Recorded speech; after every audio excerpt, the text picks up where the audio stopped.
Thomas, he was also called the twin. He was one of the 12 disciples. He wasn't with the rest of them when Jesus had appeared to them. So when they saw Thomas, they said, Thomas, we found him.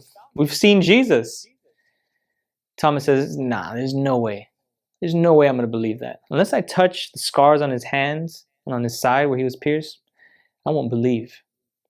About 8 days later, Jesus appeared to the disciples again. This time, Thomas was with him. Jesus looked at his disciples and said, peace be with you.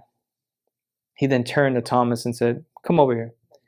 Touch my hands where they were pierced and my side. Thomas, you got to believe. You got to stop having unbelief. Thomas fell before Jesus and said, my Lord, my God. And Jesus said, Thomas, you've believed because you've seen. But blessed are those who believe and haven't even seen yet.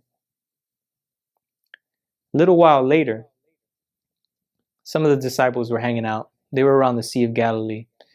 And Peter said, hey, I'm going to go fishing. The rest of them said, all right, we'll go fishing with you. Why not? They spent that whole night fishing. They didn't catch not one fish, nothing at all were they able to catch. On the shore was Jesus, but they didn't know that it was Jesus. They just thought it was another guy. Jesus shouted to them that morning and said, hey, you got any food? The disciples said, no, we didn't catch anything. Couldn't catch anything all night. Jesus said, hey, why don't you throw your net on the right side of the boat? So the disciples went ahead and did that. They had nothing to lose. When they threw that net, there was so many fish in that net that they couldn't even bring it up out of the water. Immediately, John said, that's Jesus. When Peter heard this, he put on his coat and jumped in the water and swam to the shore.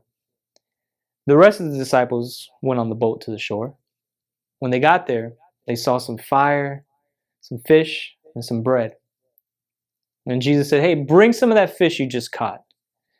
So Peter went ahead and grabbed the net, dragged it out. There was so many large fish in there, about 153. But the net didn't break. Jesus told his disciples, come and eat some breakfast, guys.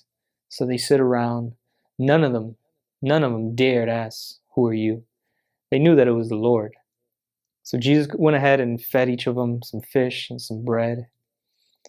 After they had all eaten, Jesus goes ahead and turns to Peter and says, Peter, you love me? Peter says, yes, Lord, I love you. He said, then feed my lambs. Second time, Jesus turns to Peter again. Says, Peter, you love me? Peter says, Lord, yes, I love you. And Jesus says, feed my sheep.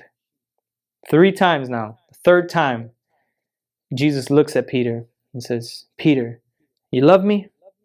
At this point, Peter is just sad. He's just grieved. Why would Jesus be asking him this question? He said, Lord, you know everything. You know that I love you. And Jesus said, feed my sheep. He said, Peter, when you were young, you were able to clothe yourself, put on your belt, and go wherever you wanted to. But when you're old, others are going to stretch out your hands and tie you up and take you places where you don't want to go. And Jesus said this to signify the type of death that Peter was going to suffer and how it would glorify God. He then looked at Peter and said, follow me. Peter then saw John. He was leaning against Jesus and he said, how about this guy? And Jesus says, what about this guy? What does it matter to you if he were to stay here and be alive until I come back? Don't worry about him. I need you to follow me.